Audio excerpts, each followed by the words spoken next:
وزیر اعظم عمران خان تقریب سے خطاب کر رہے ہیں اور مجھے آج یہ بڑا ایک جمعہ بھی ہے، ایک بڑا خوشائند دن ہے، کیونکہ آج ہم نے ابھی صبح ایک کانٹریکٹ سائن کیا قطر کے ساتھ، جس میں جو ہمارا پرانا کانٹریکٹ تھا اس میں اور اس میں اب ہر سال ہمیں $300 ملین کی بچت ہوگی، اور انشاءاللہ جو 10 سال اگلے 10 سال میں $3 ارب کی پاکستان کو بچت ہوگی، تو مجھے اس کی بڑی خوشی ہے۔ اور اس 1 سال سے ہم لگے ہوئے تھے اس کے اوپر نیگوشیٹ کرنے کے لیے، اور یہ جو اب یہ پروجیکٹ ہے، اس پروجیکٹ کے لیے میں ذرا پہلے جو اب سب سے جو میں اپنے چاہتا ہوں وہ یہ کہ دیکھیں، جب ملک پہ مشکل وقت آتا ہے تو مشکل وقت سے نکلنے کے لیے ایک ملک کو آؤٹ آف دا باکس سوچنا پڑتا ہے۔ آؤٹ آف دا باکس مطلب کہ وہ سوچ لے کے آئیں جو کہ وہی پرانی گھسی پٹی سوچ ہے، ہٹ کے وہ کچھ۔ اب ہمارا مسئلہ کیا ہے؟ ذرا میں اپنی جہاں بیٹھے ہوئے ہیں، میری ہمارے ممبرز آف پارلیمنٹ بھی بیٹھے ہوئے ہیں، میں ذرا آپ کو سمجھانا چاہتا ہوں کہ اس وقت پاکستان کیا فیس کر رہا ہے۔ ہمارے پاس 2 بڑے پرابلمز ہیں، اور وہ لوگ کہتے ہیں جی پرانی باتیں نہ کرو، لیکن یہ ہمارے جو ڈیکیڈ آف ڈارکنس جسے ہم کہتے ہیں، 10 اندھیرے سال، ان میں جو قرضے چڑھے ہوئے ہیں اور جس طرح کی اکانومی کی مس مینجمنٹ ہوئی، اسے ہوا کیا؟ 2 چیزیں۔ ایک ہمارا بہت بڑا فسکل ڈیفیسٹ، اور فسکل ڈیفیسٹ کی وجہ سے قرضے، اور دوسری طرف ہمارا کرنٹ اکاؤنٹ ڈیفیسٹ، مطلب یہ کہ ہمارے پاس جو ہماری امپورٹس اور ایکسپورٹس کے اندر اتنا بڑا خسارہ ہو گیا تھا تو اس کے لیے باہر سے قرضے بھی لینے پڑے، فورن لونز، اور ہمارا جو فورن ایکسچینج ریزروز وہ بھی گر گئے۔ ان کے گرنے سے ہمارے روپے کے اوپر پریشر پڑا، اور روپے نے گرنا تھا، یعنی جب ڈالر کی کمی ہوگی تو ڈالر کی قیمت اوپر چلی جائے گی، روپیہ نیچے آ جائے گا، تو جب روپیہ نیچے آیا تو مہنگائی ہو گئی۔ تو یہ ہمیں وراثت میں ملے تھے۔ اب ان 2 مسئلوں سے ہم نے نکلنا کیسے ہے؟ سب سے پہلے اپنی آمدنی بڑھانی ہے، خرچے کم کر رہے ہیں، ہم نے کیے ہیں، لیکن جب تک آمدنی نہیں بڑھے گی ہم نہ اپنے خرچے میٹ کر سکتے ہیں، اور جو قرضوں کی قسطیں دینی ہیں نہ ہم وہ قرضوں کی قسطیں دے سکتے ہیں، کیونکہ ہر سال قرضوں کی قسطیں بڑھتی جا رہی ہیں۔ تو لہٰذا پاکستان کے اندر ویلتھ کریشن جنریٹ کرنا ہے کہ اپنی دولت بڑھائیں تاکہ ہمارے پاس قرضے واپس کرنے کے لیے قوت ہو۔ تو اس پروجیکٹ کو اس نظر سے آپ نے دیکھنا ہے۔ اس پروجیکٹ کی جو سب سے بڑی چیز یہ ہے کہ یہ پاکستان میں ویلتھ جنریٹ کرے گا، اور وہ ابھی عمران امین نے آپ کے سامنے فگرز دی، جلدی بتا دیا اس نے آپ کو۔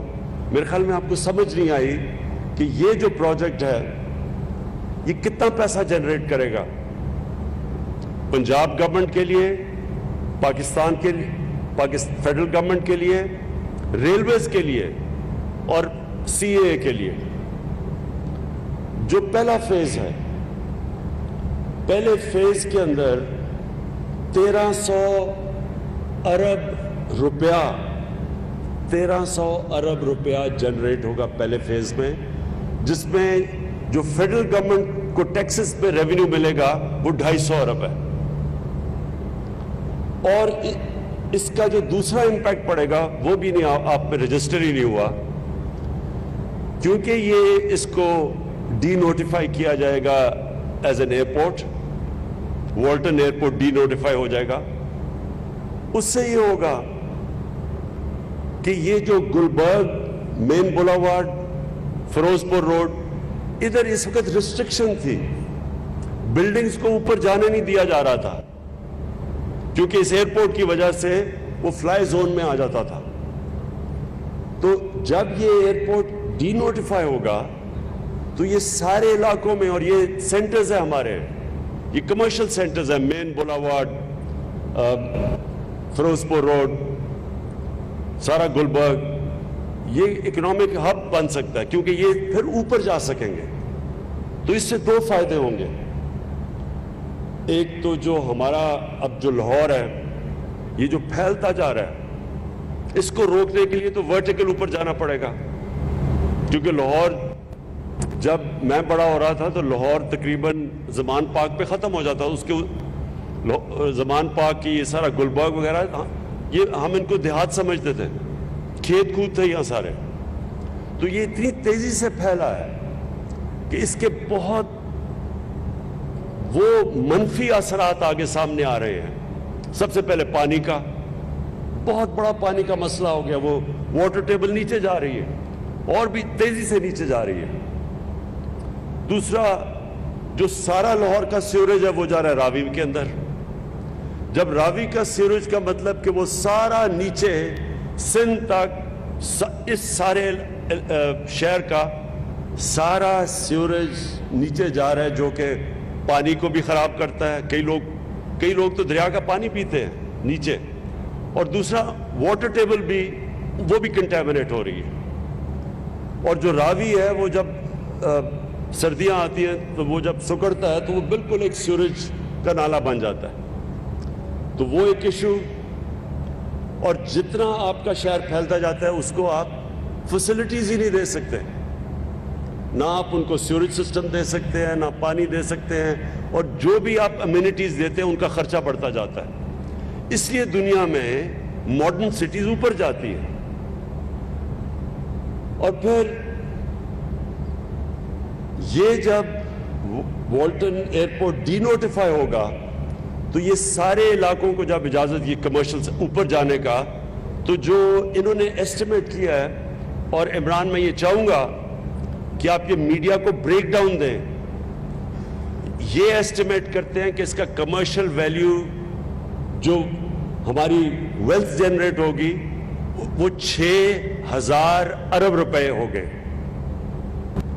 6,000 ارب روپیہ. کیونکہ مجھے لگتا ہے یہ سامنے میرے خیال میں آپ لیٹ نائٹ سب نے کی ہوئی ہے، کیونکہ سوئے ہوئے ہیں آپ سب. کوئی تالیوں کی آواز نہیں آئی کہ 6,000 ارب روپیہ جنریٹ ہوگا یہاں. علیم خان، آپ کو تو خاص پتہ چلنا چاہیے نا ان چیزوں کا، کیونکہ آپ تو ہیں اس بزنس میں. دیکھیں، یہ اس کا جو آپ کاسٹ، ایک یہ جو ہم والٹن کا پروجیکٹ شروع کر رہے ہیں، دوسرا جو راوی سٹی ہے، یہ جو دو پروجیکٹس ہیں، یہ پنجاب کو، یہ پاکستان کو، یہ سارے پاکستان میں ویلتھ کریٹ کریں گے، ریونیو جنریٹ کریں گے. اور ویسے بھی یہ جو ایئرپورٹ کبھی شہر کے بیچ میں نہیں ہوتا. یہ بڑا 3-4 کریش ہوئے ہیں پچھلے چند سالوں کے اندر، جب ایئرپورٹ اور فلائنگ کلب شہر کے اندر نہیں ہوتا. ان کے لیے ہم نے ایک اور جگہ دے دی ہے، اور اس کی بھی اس پہ انشاءاللہ بھی کنسٹرکشن شروع ہو جائے گی تاکہ یہ الٹرنیٹ شہر سے باہر چلا جائے، اور اس کو پھر ہم پوری طرح ایک کمرشل سینٹر بنائیں. ایک اور میں نے دیکھ رہا تھا کہ ہمارے کئی لوگ کہہ رہے جی کہ یہاں درخت کٹ جائیں گے، اور پتہ نہیں یہاں لاہور کے اندر ہم اور کانکریٹ کیا پتہ نہیں کیا لگا دیں گے. کیونکہ میں وہ ادھر راوی پروجیکٹ میں بھی یہی لوگ کہتے گئے کہ جی یہاں بھی انوائرمنٹ کے لیے نہیں اچھا ہوگا، اور یہ بھی. پہلے تو میں سب کو یہ کلیئر کرنا چاہتا ہوں، پاکستان کی تاریخ کا جو سب سے بڑا انوائرمنٹلسٹ ہے وہ میں اپنے آپ کو سمجھتا ہوں. جو کہ ہم پورے یہاں درختوں کا ساری ماڈل جو یہ بلڈنگز بھی بنے گی، یہ سب جو لیٹسٹ جو عمران امین نے جلدی میں اپنی پریزنٹیشن میں کہا، جو اب دنیا کے اندر جو نئی بلڈنگز بن رہی ہیں ساری، ان سب میں سسٹینیبل جو ان کی انرجی کنزرویشن، یہ سب نئی چیزیں جو آ گئی ہیں، انشاءاللہ وہ ادھر بھی کریں گے اور راوی سٹی میں بھی کریں گے، جو دونوں ہمارے بڑے پروجیکٹس ہیں. اور اس کا پھر ایک اور بہت بڑا جو فائدہ، جو ہمارا دوسرا مسئلہ ہے کرنٹ اکاؤنٹ کا، کہ